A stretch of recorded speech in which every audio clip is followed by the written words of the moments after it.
On Larry King Now, MMA superstar Chuck Liddell. You retired in 2010. Why come back? I didn't really actually go out the way I wanted to. I wanted to get back into shape and see if I could fight again. And I didn't end my career on my own terms, and this is my chance to do that. You and Tito, this is going to be the third time? Yeah. You have a fierce rivalry. Are you friends? We're not friends. I don't like the guy. I don't really care about him. I don't hate the guy. I hope he has a great life, whatever. But I don't like him. I don't think he's a good person. Hey, what do you make of Conor McGregor? He's fun to watch. Has he helped the sport? I think he's helped the sport, yeah. He's one of those guys that tips the needle for the casual fan and gets people that have never watched to check it out. Plus, I still think I can beat him. I messed up. I messed up in that fight, made a mistake, got caught, but I'd like another shot at him. All next on Larry King Now.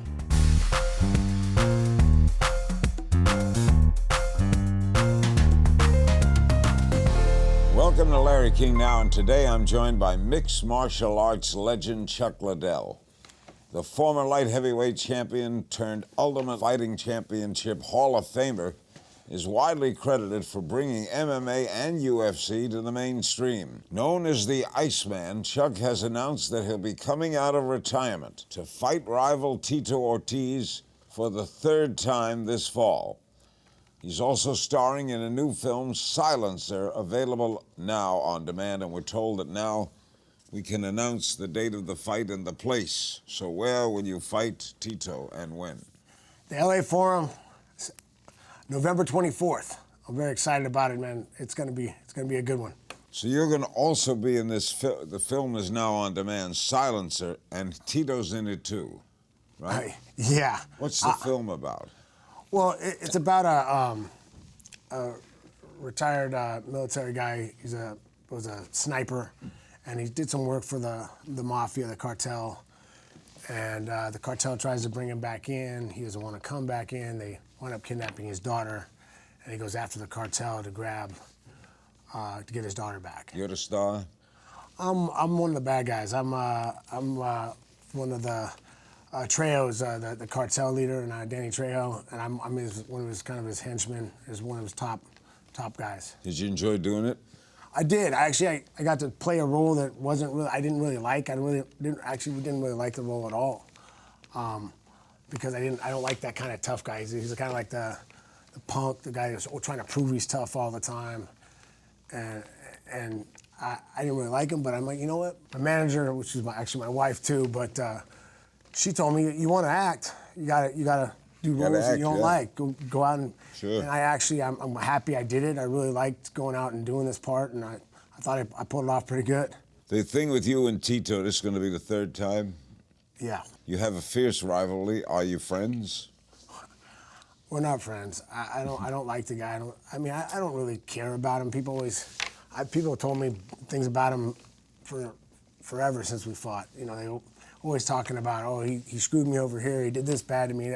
Like, I don't hate the guy. I hope he has a great life, whatever.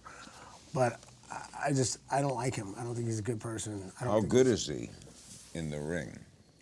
He's okay. He's good against certain people, certain types of fighters. He just matches up very poorly against me. You retired in 2010. Why come back? You know, this is not a UFC fight, right? No, it's not. It kind of started with me and him. De La Hoya is doing this. Yeah, De La Hoya, Golden Boy is doing this. Yeah, we're doing it's kind of the first time a big MMA fight's going to be done like the boxing model, where we're actually partners in the promotion, and we're getting a big chunk of what the fight makes. Oh, good. So, but it kind of started out. He got me interested in it. Started mouthing off again like he tends to, Tito, and I started thinking, you know what. I didn't really go out the way I wanted to.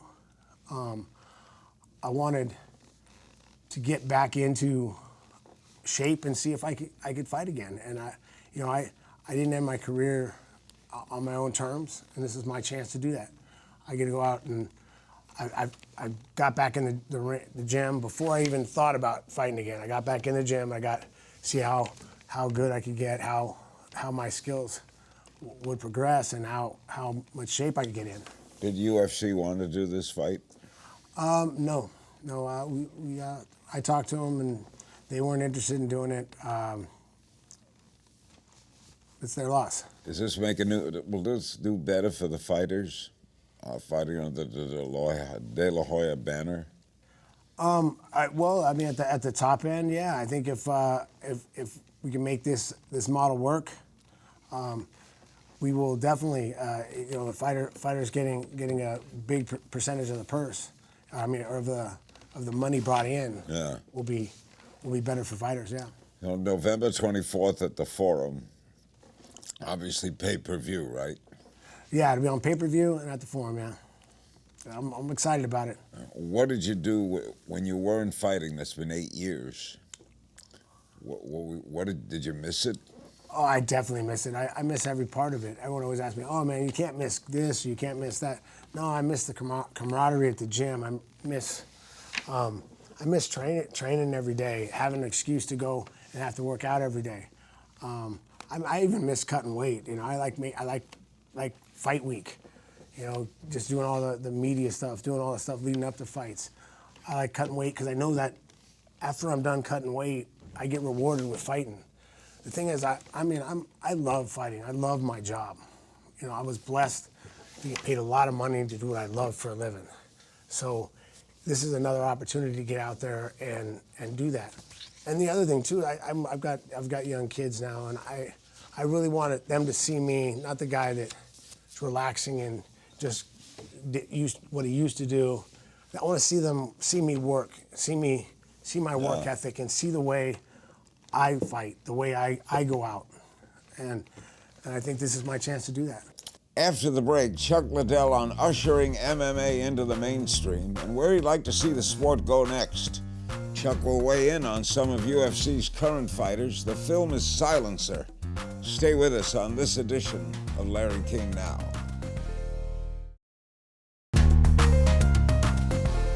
Ortiz, November 24th at the Forum in LA. It'll be on pay-per-view. How did you get to be known as the Iceman?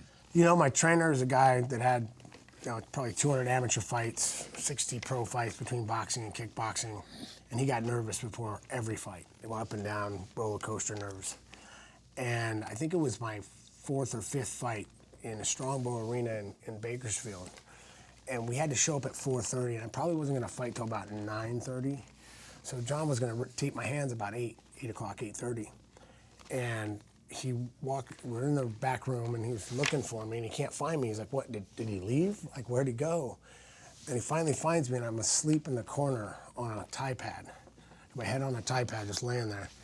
And after that, he started calling me the Iceman. I just don't get nervous before fights. Why did you choose MMA? Why not boxing? Honestly, I just kind of fell into it. It started with kickboxing. I was done wrestling in college. I did karate since I was a kid. Never actually done boxing, but at that point. And then my buddy was kickboxing in Vegas. And I went out to Vegas to watch him fight. And I went to the weigh-ins, and his coach was the promoter. And his coach goes, Chuck, Alfie says you're pretty tough. You want to fight? Sure, why not? And so they go to weigh me in, and they're going to have me fill in for the main event. So I'm going to fight a guy that's 15-0, I think he was. And the commission's all, so how many fights you got? I'm like, none. Like, looked at Nick like, what are you doing? No, he's not. He can't fight this guy. So Nick's all, well, they're not going to let this happen. But if you want to fight on the card, go home and train, and then I'll put you on the next one. Yeah. So John Hackleman, I just by chance met John Hackleman, and that's another long story, but I just met John Hackleman, and he was a kickboxing champion. So I started training with him, and then started fighting kickboxing for a while. Well, a bunch of years forward, after I'm kickboxing for about 5 years, Nick One Kick, who's my friend's coach, who's the promoter, he's promoting another fight, and he's going to do a mixed fight on the card. And he comes up to me, he's all, Alfie says you're a pretty good wrestler. I said, yeah, I'm all right. You want to do a mixed fight? I'm like, sure, why not? So I trained for it, went to Vegas. It was at the Orleans. It was an open hand strike fight, and you could wrestle on the ground, no striking on the ground. And I wound up kicking the guy in the head, knocking him out. And some guy from the sideline comes, hey man, do you want to fight in the UFC? And I'm like, sure, why not? So, a couple months later, I'm fighting in UFC 17. Why did you like it?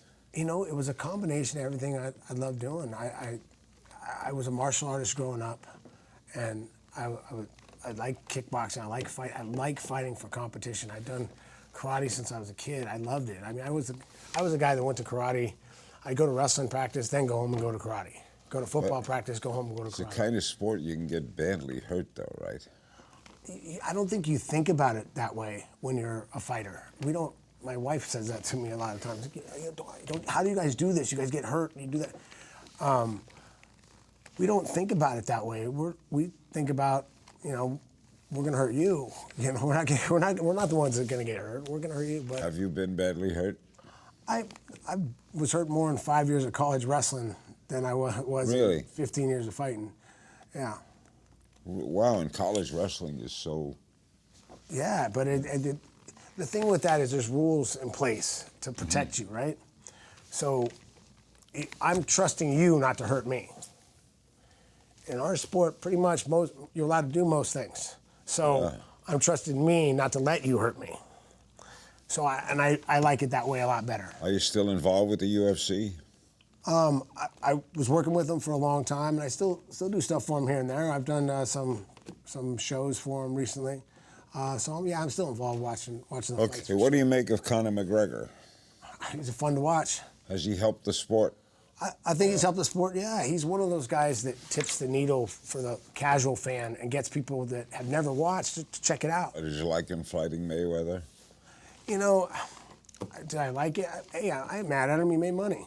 I mean, did anyone that thought he had a chance of winning that fight? I mean, come on. You got one of the best defensive boxers of all time against a guy that's never had a boxing match. It's another world. Now, he's going to fight UFC 229 Khabib, right? Yeah, that's going to be a fun one.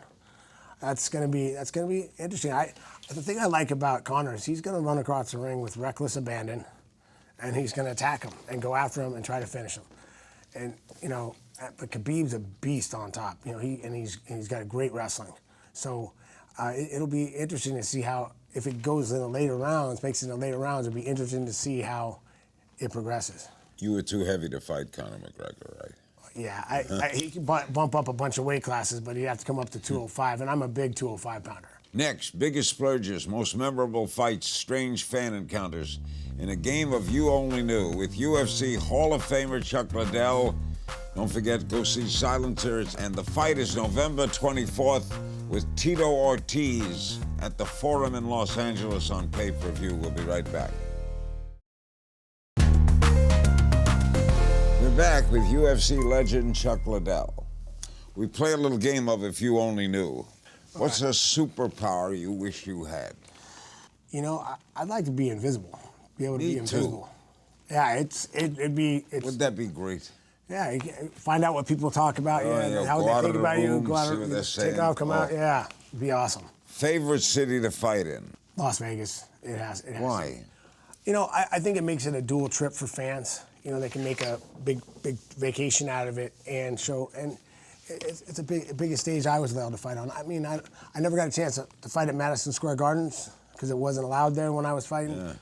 But so I don't know. Maybe that would have been it. Maybe you'll do it again. Now you're back. Now that I'm back, maybe I'll get a shot at it. Finally, you grew up in California, right? Yeah, I grew up in California, but my grandpa's from Brooklyn. First job. First job, I worked for the Masons I was helping with the cooking for banquets when I was 15 years old. Biggest splurge. I think what the coolest one for me was I finally went out and bought a nice car. I was driving a '88 Ford Ranger that I had to fill the clutch fluid up to make it work. So the clutch wouldn't give out every so often. So what'd you buy? I bought a Expedition actually, because I fought twice in 1 month, got 2 knockouts. Went from making 10-10 was the most. 5-5 was the most I'd made before that month. So 10 grand in 1 month. And then I fought that month. I fought twice in that month and made 60 grand in 1 month. And all of a sudden I went and bought it. And I only spent $16,000 on it. I thought I was blowing my load. What was the most starstruck you've ever been? That's a tough one. I think the coolest, star moment for me was I was in the back of a signing, and Steve Young and Joe Montana were there, and I was talking to the two of them about being an aging athlete. So we were having a three-way conversation about being an aging athlete. Wow. And I was like, man, this is kind of surreal, They're talking to me like I'm their peers. Person from history you wish you could take to lunch? Muhammad Ali. The greatest guy I ever knew. Yeah, great guy. Great friend, great guy. Most memorable UFC moment? The second fight with Randy, knocking him out, getting the title. I've been after for so long. It was just, there's been so many great moments that I've had over the years, but that one just sticks out with me. I won a fight, beat a guy, great fighter that I'd lost to before, and I beat him the way I like to beat him. I knocked him out. Fight you wish you could do over? I still want another shot at Rampage. I still think I can beat him. I messed up. I messed up in that fight, made a mistake, got caught, but I'd like another shot at him. Strangest or weirdest fan encounter? Okay, the weirdest one. I actually, because I've had people have me sign things, and some guy had me sign a happy face he had tattooed on his butt, so he could tattoo my signature. And I'm like, you know what? If you really want to do it, here we go. That's a fan. Biggest pet peeve? There's a lot of little things, I don't like when people don't put the toilet roll back on the thing. They don't put it on they put it on top of the toilet roll at home. I got it, yeah. They don't put it. That bugs me. Don't actually put the little rod in there. I'm like, it's like, how much? It takes one more second. I hate people online that have trouble getting their card out, and I'm waiting, and I got to go out. The car's double parked. Things we get wrong about Chuck Liddell. A lot of people expect the guy they see on the fight night. They see the guy walking out, the mean guy. They expect, pretty much if I'm not smiling, people think I'm angry. And I'm about the biggest teddy bear you know. If you can make me angry with words, you're a pretty impressive person. I'm just not that guy. Do you get very angry when fighting? Do you hate your opponent? No, I don't. Actually, even when I do hate my opponent, that doesn't affect my fight. I'm a very controlled. I think emotion clouds your judgment. You're the Iceman. So I don't need to be angry to try to hurt you. I am, when I fight, trying to hurt you. But I'm hoping you're okay when it's done. But I am trying to hurt you. If you weren't an MMA fighter, what would you be? Well, I have a degree in accounting. There's a chance I would have done that, but I think I would have ended up being an accountant. But I think I would have tried that out for a couple of years and been a martial arts instructor. What college did you go to? Cal Poly, San Luis Obispo. Do you think you'll fight again after Tito? We'll see. It depends on how I feel and what comes up. In our final segment with Chuck Liddell, he'll answer some of your fan questions. That's next on this edition of Larry King Now. Back with Chuck Liddell. Silencer is available on demand, and he fights Tito Ortiz November 24th at the Forum in Los Angeles on pay-per-view. We have fan questions for you. Austin Kelly on Facebook. What do you think about Ronda Rousey transitioning into the WWE? I think it's great for her. She's a personality. She was able to grab fans and grab people's attention, and it's great. It's a great transition. She doesn't want to fight anymore. That's a perfect transition for her. Would you ever consider going to the WWE? You've done everything else. I would consider going in and doing that, yeah, for sure. But just because I think it would be something that would be entertaining and fun, and I think these are very athletic guys doing some very athletic things. But if I had my choice, I'd fight. Is there a rivalry between MMA fighters and other combat sports like WWE? First off, WWE is not a combat sport. No. They're athletes, and I don't think there's a rivalry between us. I think just people get for a long time, people got us confused with each other. Yeah, but one is in entertainment. One's in entertainment, and they're very athletic guys doing. Those are the big guys doing some athletic moves. They do some great stuff, and it impresses me. But it's not fighting. Ben Piscato on Facebook. Is there a current UFC fighter you wish you could have fought? I would have liked to fight John Jones in my prime. I think I match up really well with him, and aside from his trouble, he's a great fighter. Would it have been an entertaining fight? Oh, it definitely would have been one. We would have got after it for sure. Ben Piscato also asks, what's your favorite ice cream flavor? I like chocolate chip ice cream. Basically. I like chocolate. Yeah. Positive Packs on Twitter. What's the hardest part about being an MMA fighter? I'm the wrong guy to ask that question. I love every You love part it of all. I love it all. I love cut. A lot of guys that say the weight cut. They don't like cutting weight. They don't like making weight, and it's kind of. You like the whole thing. I like everything. I like everything about it. You like the fans. You like the cheering. Do you hear the crowd? I hear him walking in. I hear him, and when I get in, I enjoy it. I take it in. I mean, man, it used to be deafening walking taking in that thing is amazing. When you're in the ring and fighting, I kind of block them out. You can tune it out. I tune it out, and I'm so focused on tearing you, setting you up, and tearing you apart. KJM 1016 on Twitter. You were on Celebrity Big Brother earlier this year alongside Omarosa. What was she like behind the scenes? Well, it was Big Brother. There wasn't really any behind the scenes. I mean, but she's very smart, and she's, I think she was really trying to rebrand herself on there. She did a really good job of what she wanted to do. You liked her? I liked her on there, yeah, for sure. Dewey Parker on Twitter. Have you ever truly hated someone you fought? Well, just one.